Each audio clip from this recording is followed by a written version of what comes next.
In the summer of 1812, Napoleon set out on one of the most ambitious invasions in history. More than 600,000 soldiers, men from every corner of his empire, marched east toward Russia. His goal was simple but ruthless: force Tsar Alexander I to rejoin his alliance and shut Britain out of European trade. But the Russians refused to fight on Napoleon's terms. They fell back, burning their own villages, their crops, even their cities, leaving nothing behind but smoke and ashes. The French army advanced deeper into an empty land, always chasing an enemy that never seemed to stand and fight. Finally, near a small village called Borodino, just 125 kilometers from Moscow, the Russians stopped retreating. Their commander, General Kutuzov, drew his line in the dirt.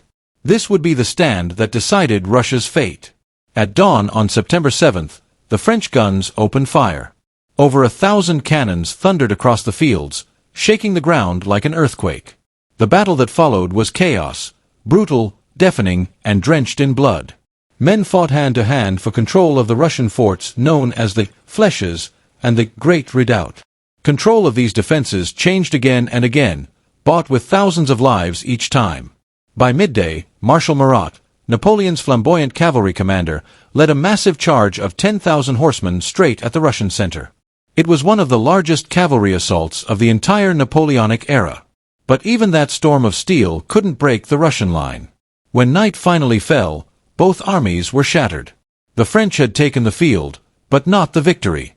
Around 30,000 French soldiers were dead or wounded, and the Russians had lost even more.